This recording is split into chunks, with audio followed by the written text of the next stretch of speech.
There it is. I'm looking for one of my tweezers so I can tweeze my eyebrows and talk to y'all what I want to talk to y'all about today.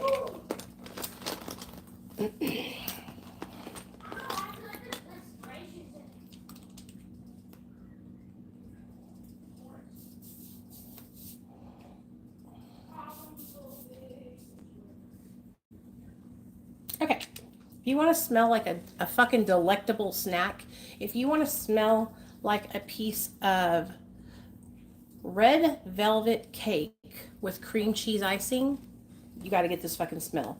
It's called Boardwalk Delight, and it's by Skylar, Skylar. Chef's kiss, delicious. Okay. So I wanted to talk about what advocating is, what an advocate is. Okay? And so I'm really careful with like the words that I use, right? With what I call myself. I would never refer to myself as an advocate because, in my opinion, I don't do enough work within my community outside in Arkansas to really call myself an advocate. Some people might say I'm an advocate, but I do not refer to myself as one. Now, what I do believe I am is a recovery content creator who is trying to fight for change and support for people on MAT within our community. And I have been able to make some changes within my own state for the MAT community. For those of you guys that don't know, about a year and a half, 2 years ago, the state of Arkansas reached out to me and asked for me to become a peer support specialist here in Arkansas. And I didn't know what that was, but I was so honored that they wanted me to become one. It really made me feel so good. And so I went ahead and I filled out the paperwork to become a peer support specialist and get accepted into the program, because you have to be accepted into the program to take the courses to become a peer. So I went ahead and I filled out all the paperwork to become a peer support specialist. And I turned it in because they asked me to. Please, I really want people to understand that the program director asked me to become a peer. So I went ahead and I filled out the paperwork. Well, about 2 weeks later, I got a letter to my email telling me that they would not accept me because I was on medication assisted treatment. Now, the person who ran the program, the peer support specialist program, is the person who asked me to become a peer, and they knew that I was on Suboxone. So when I got this information back denying me, you can imagine my shock. You can imagine my shock. I was shocked. It's like, why would you deny me? The person who asked me to become a peer was literally a peer trainer. And so he told me I needed to reach out to the person who ran the program. So I did. I messaged Jimmy McGill here in Little Rock, Arkansas. I messaged Jimmy and I was like, hey, Jimmy, my name's Nicole. He knows who I am from social media. Monty, one of your peer trainers, asked me to become a peer. I filled out the paperwork and I am being denied because I'm on Suboxone. And that's when he told me basically that he couldn't do anything about it and I needed to reach out to another person in Arkansas named Kirk Lane, who is like over Jimmy. So I did that, and basically I got the runaround, basically telling me that I could not be a peer because I was on Suboxone. So I raised fucking Cain, and I reached out to every person in every other state around Arkansas that was a peer that was on methadone or Suboxone. And those people went to work for me, and they emailed the state of Arkansas. These people that were in Delaware, Maryland, Chicago, Philadelphia, California, Oregon, Texas, Arizona, anywhere. Were sending in letters on my behalf saying, "Hey, you can't deny somebody a position because of a medication they're on. It's actually against the law." And one of my biggest supporters was Tracy Helton. And if you guys don't know who Tracy Helton is and you're in recovery, have you been living under a rock? Tracy Helton is like the original OG of harm reduction. Okay, Tracy Helton was mailing Narcan to people in the 1990s. Okay, she's a triple OG. All right. So Tracy Helton went to work for me, and she even sent in a letter letting the state of Arkansas know that it's actually against the Americans with Disabilities Act. Because those of us that are addicts, we are protected by the Americans with Disabilities Act. So if you've ever been denied a job position or anything like that because you were on medication assisted treatment, you were discriminated against, and you can actually sue their asses for that. So Tracy wrote a letter on my behalf. So many people from my social media following wrote letters on my behalf, and you'll never guess what happened. They changed the law. They changed the requirement to become a peer. Now, here in Arkansas, you can become a peer if you're on Suboxone or Methadone. You just have to have been on it for 2 years with, clean drug screens and show proof that you have a doctor that's prescribing you the medication. So, of course, they were writing me back saying, "Nicole, we would love for you to be a peer. Nicole, please refill out the application." And now I don't want to be one. Now I'm like, I'm good.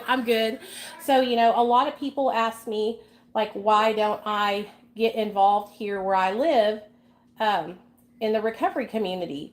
And I'll just be straight out blunt with you guys. It's because I don't fit in here. I don't feel a sense of camaraderie or support here where I live.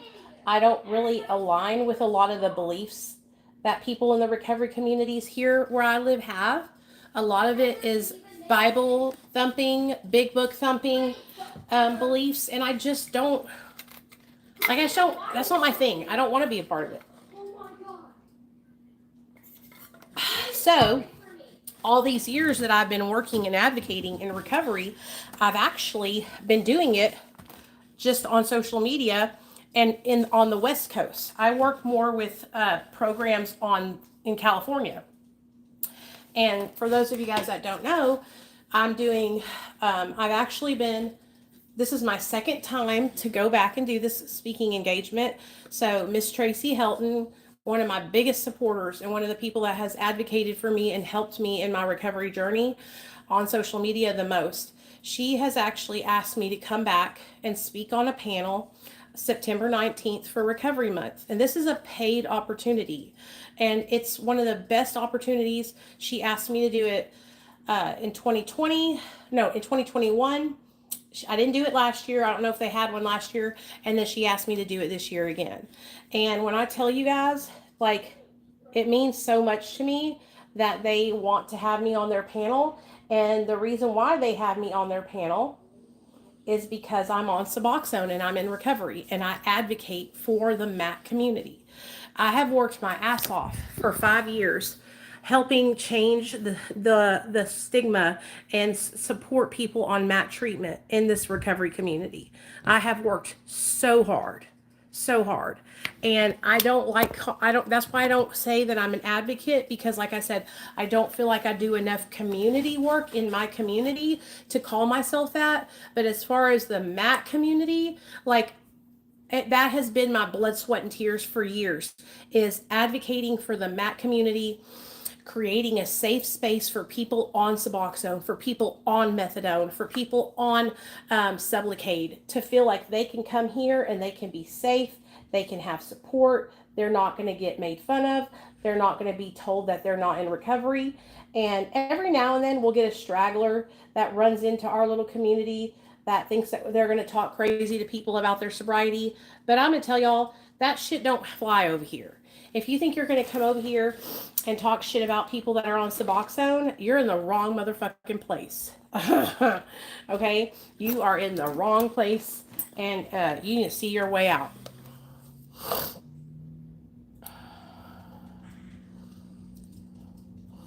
I believe so I will tell you guys, to me, recovery is about changing your behaviors.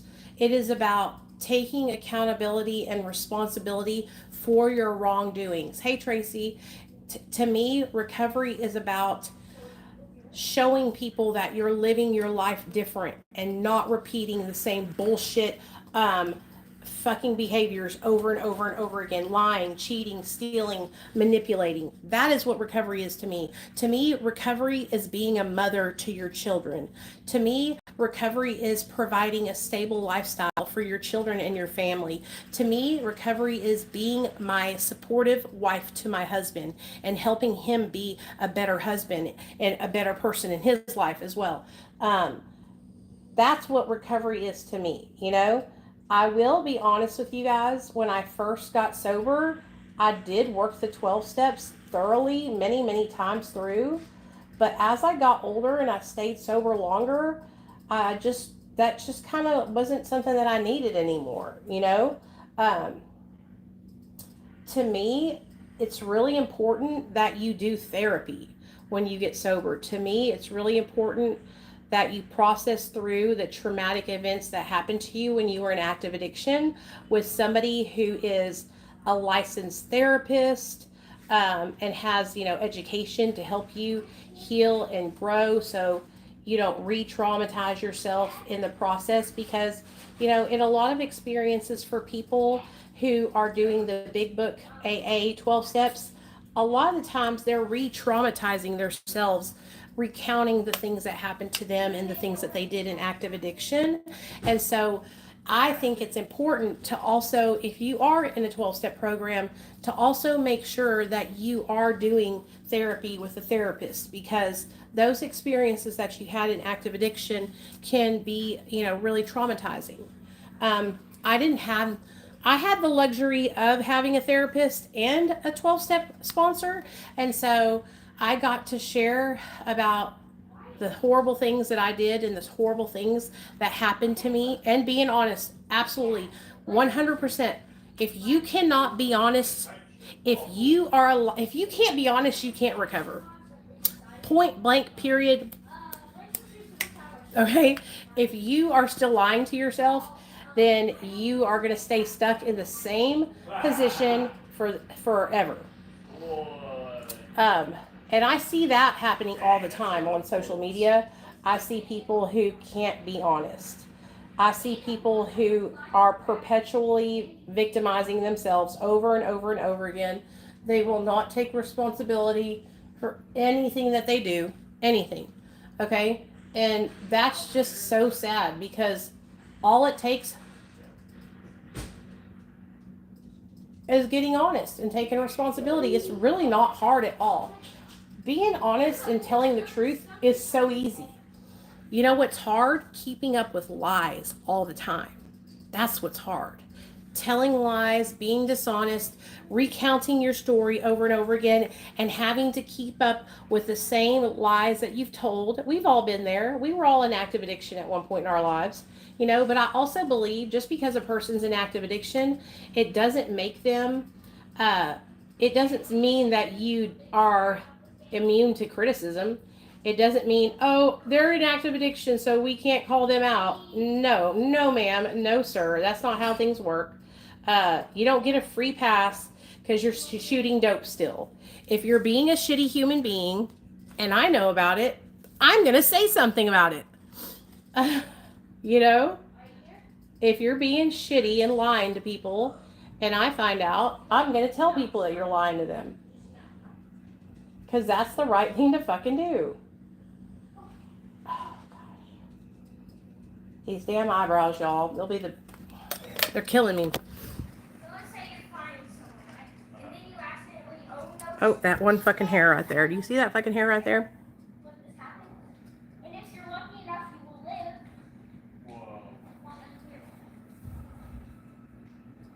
So anyway, Do they follow you? I'm getting ready to do my movie night with my look at that zit. I popped it, y'all. Fucking A, it's huge. Still huge. Hey Deborah, what's up, baby?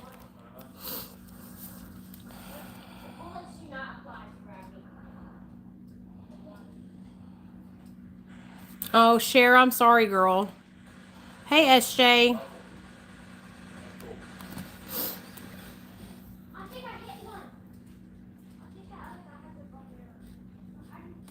Oh, you have COVID and you're pregnant? Ooh, girl. Make sure you go to the doctor for that. So, that's the story about my experience with advocating. And that's why I don't call myself an advocate, because I really think, like an advocate is really somebody who's out there working in the trenches, connecting with people that are struggling with addiction. I work in the trenches of social media. So if you want to call me, I guess, a social media advocate, I guess you could. I mean, those are the people that I work with, are people who are calling me, and they're from all over the United States of America. I just talked to a lady today from New York. She was calling because her sister is struggling with Klonopin dependency. And her sister is struggling so bad to find a doctor that will work with her on a taper. And her sister is not a drug addict. This is a 50-something-year-old woman who had been prescribed Klonopin for 20 years by her doctor. And that is those are the most calls that I get every day, are from people who are in their 50s or 60s, some even older, 70s, who have been prescribed benzodiazepines for most of their life, but now their doctors are trying to cut them off of their medication cold turkey, and they're like in a really bad way. And so I answer probably 15 or 20 phone calls like that every day. Sometimes I shut my phone off because it's so physically and mentally draining that I need a day off from all the phone calls, because there's just so many of them coming in every single day. And you guys are witness to that, because you hear my notifications on my phone going off every single day. And I'm not a doctor, so I can't give them medical advice, but I try to let them know that I had experience with benzos for 13 years. I was addicted to benzos, and now I've been off of them for 8 years. I'm also, just freshly off of Lexapro and Wellbutrin, and I am over here thriving. Hey, Bama, what's up?